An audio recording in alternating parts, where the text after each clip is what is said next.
right, welcome back. Hopefully you like the new intro, short and sweet, but getting right into it, guys. So we had another good week. Felt good about it at least. So we had about 25 orders, so a little less. Obviously, there was less earnings last week, so nothing crazy like the 60s. This is probably more common, and probably even still a few too many for it. But we shall walk through them here. So we got 25 orders. So just starting from the top, GAN. Oh, I forget the name of it. So part of it too is someone asked me the other day, actually in an interview, they said, well, you like trading. Like, how do you trade? What do you trade? How do you pick your stocks? What stocks are you trading? And I always love to tell them, like, I don't even know sometimes. I know what GAN is because it was a little different, but I don't remember the name of the company. But typically, like I've showed you before, I just use my scanning tool to create a watch list. And this is a dynamic watch list, so this changes every couple minutes here with Thinkorswim. And if it's on the list, I take a look at the chart, and if the chart looks bearish, bullish, or ranging, just staying in a range over time, that's it. I'll put something on, and as long as I'm getting enough credit, 15% of the amount risked, I'm in. I don't look much further into it. And so GAN's a little different, but in the same sense, right? So I don't remember the name. I know a little bit about what they did because this one didn't come from the watch list. This one came from a friend who suggested it, said he's been looking into it. And what they do is basically the back end and compliance for gambling. So they're had a crazy last couple years. Their timeline for what they've done is pretty nuts. They went public actually through the NASDAQ last year, and they had a couple of big signings, big clients, and so I think gambling obviously will be around forever, and especially with the growth of sports betting and everyone being able to, GAN really is mobile focused, so they're keeping it, geolocated to the casino itself. So once you walk in, you can actually, your phone will allow you to gamble from there, so you can sit in a sports lounge and gamble from your phone rather than keep getting up or use one of their terminals. So a little COVID friendly too, since it's your device. They don't have to keep wiping it off. But ultimately, I'm bullish on it. I think it's a good play, but that's why I sold the put spread. So I think it's going to go up, is what the put spread means. And I actually believe I doubled down on that. Yeah. So if you look down a little further here, GAN. So I sold the 20 or sold the 30. So I want it to stay at 30 or higher, or end up there at least by the end of expiration. Of course, as soon as I sold in, it went against me a little bit. So I rolled out. You'll see it, this closing order here. And then I also increased the position size. I wanted a little bit more exposure. So we got another contract as well. So we gave ourselves more time, March 19th, April 19th, almost 30 days, and got a better fill because it's now lower in price. Therefore, it's closer to our short strike. So we made some more premium, and that's done well. That's up off the 30 lows since then, and we'll see how that plays out. Closed our Spotify position. This one we sold off of the earnings. So Spotify did kind of fell off a cliff after its earnings last week, and so I like to sell when things are a bit exaggerated and the moves are exaggerated. I like to add an additional position there. So we did. This closed out nicely. Really just set and forget, and closed a couple days later for about $100, 150 maybe. Exact Sciences, I think, is this one. This was an earnings play. Same with Ring, earnings play, but Ring, it's a much smaller credit because it was too big of a position in order to stick to our $500 max loss. I ended up having to do an Iron Condor instead of an Iron Fly. And the difference between the two in short is Iron Fly has the same middle strike for calls and puts, and then you go out on the wings for the protection. Iron Condors have wider strikes, so it's way out, not like this, right? So, and obviously a lot less credit for that. But Exact Sciences, we got a little win on that, and then a little win on Ring as well. Closed early. Ring ended up getting down to a better profit, but a lot of uncertainty there, so we just closed out early for a little win. So 2 wins. That was a good day.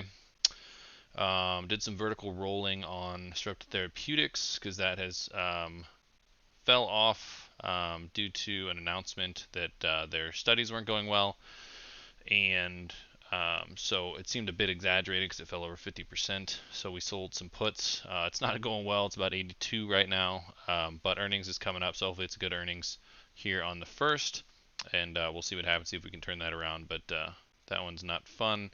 I told you about Gian already. Fastly, Stamp, Twilio, and Baidu were all earnings plays this week.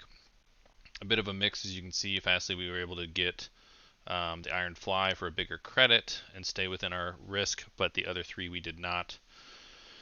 Baidu closed for small profit. Stamp we closed for a little profit, or sorry, Baidu closed for small loss. Stamp for a small profit. Fastly for a small loss, and then basically break even on Twilio. So not fun, but it happens. Kept the losses small, which is always good. Amazon got back into our core position, so I like to keep one of these on for it. Unfortunately, now this week, because we're a couple days later, the market's kind of fallen off, so we're testing this short side, but we're still really early on, so we're not going to manage anything yet. But that was a good credit, $10,000 risk, but we got 550 in credit, so great potential trade there, and high probability of being correct and making some money on that. So glad to have that back on. And then we had some more earnings plays. Annette, Trade Desk. Trade Desk, man, I probably have lost every trade trying to trade Trade Desk earnings. They always seem to blow it out. But they're marketing and they're online marketing platform. So obviously with COVID and all that, it's done really well and just continues to explode for it. So, and then Deer. So we had Roku, we were able to close out.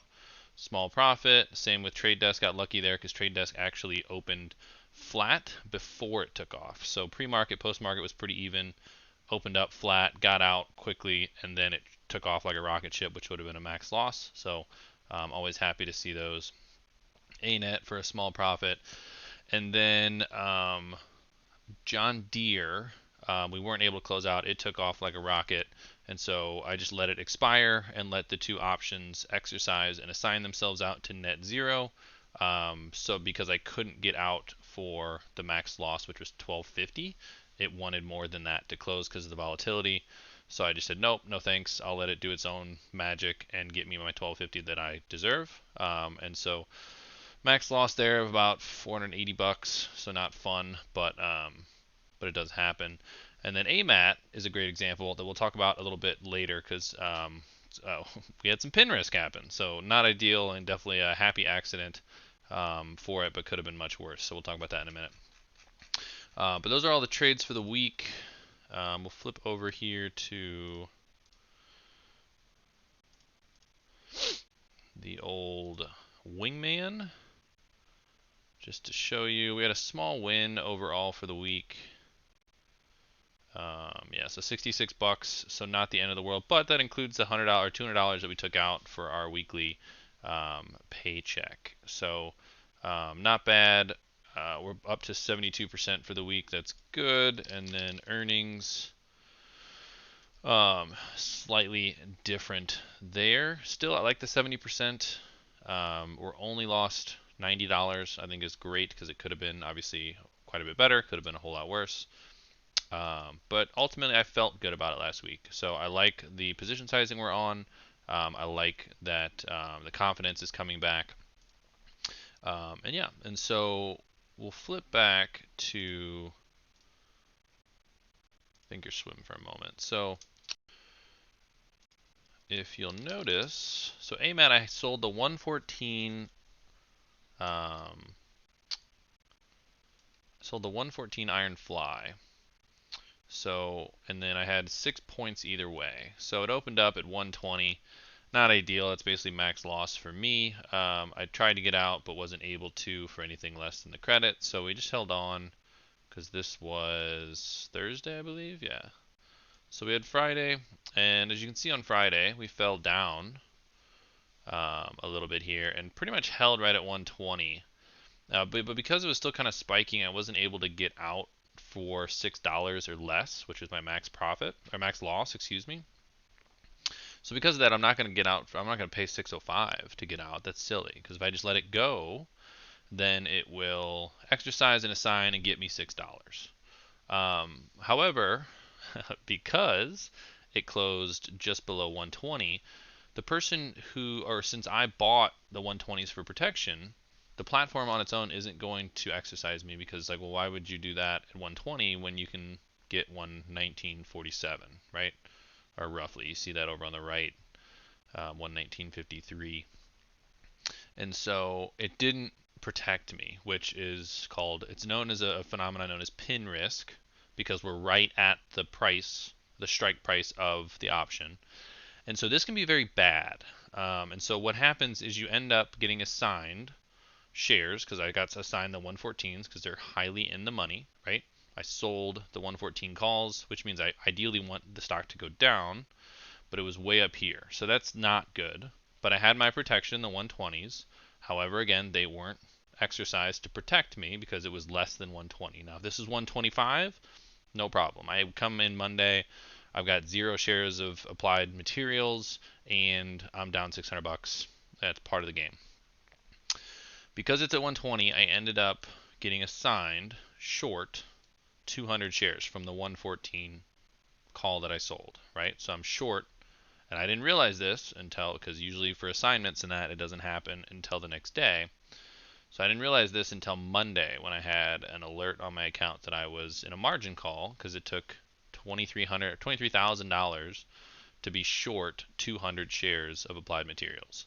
Now, I say happy accident because this fell. So I was short and the price of applied materials continued to fall. So this is good news for me because I ended up getting out at about 118, I think is where I finally closed out. It obviously went a little further down, which would have been great, but that wasn't the plan, so I got out as soon as I realized what in the hell had happened, which I think was right around the first couple candles of the day.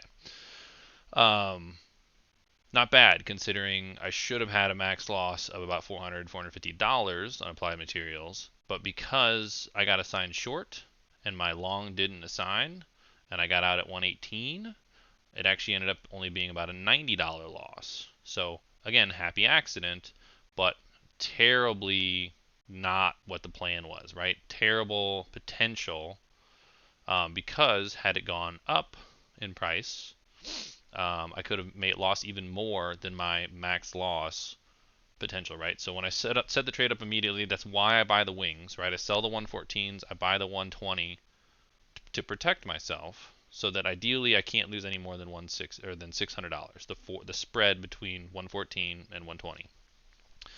Since the 120 didn't protect me, if this opened up at 130 on Monday, well, I'm left holding the bag, and now it's a $1,600 loss because I'm short shares, quote unquote, naked because I don't have any protection anymore, and I need to get out of there. So, like I said, happy accident. This happened about twice last year, and unfortunately, I guess I could have seen it coming because it was getting close to 120 or less on Friday afternoon. But again, it wouldn't get me out at $6. So I don't know that I would have really done anything differently had I been paying closer attention on Friday. But still, if you can, or you get even close, sometimes, in this case, right, it would have been worth the extra nickel and get out at 6:05 on Friday just to not worry about what could happen on Monday, right? Happy to pay 6:05 instead of 1,600 on Monday because I forgot about it and now I'm short and the price is 130. So that's a good example of pin risk and why you got to be careful on your expirations on Friday. You can't just set it and forget it and walk away. But that's definitely a good lesson for this week. Watch out for pin risk. So again, net positive for the week, couple bucks. I'm feeling got quite a bit of earnings this week. So we should have hopefully some good news for you at the end. But obviously the market's been a little down, and that's actually been good for us because, like I said, I normally like to stay, delta neutral. So as the market came down, all of our call spreads that were bearish on started to close themselves out. And so you'll see here when I update for week 8, the benefit that has. So right now it's showing 35 delta positive. That was closer to 0 a few days ago. But now that we have closed out some calls, we need to readjust in that. But it's ultimately, I love it because I'm not panicking, right? I don't care about the market moves up or down in a couple day period because I'm kind of hoping for that. All I want is time to pass so that my theta, my time value of these options, decreases, which is profitable for me. So more about that in a coming video, but yep, so good for week 7, happy with it, and confidence is building, so that's always good when you're trading. So thanks again for watching, and let me know what else you'd like to hear about, or if I mentioned some terms that you don't quite understand. I will do my best to watch the video again, of course, and notate those and make some videos on those individually. But if I'm still not missing the mark, if I'm still missing the mark, absolutely let me know, or comment just something else you'd like to hear about, something you heard on CNN, CNBC, MSNBC, wherever you find your financial education. Happy to go over it. So thanks again for watching. Have a good day.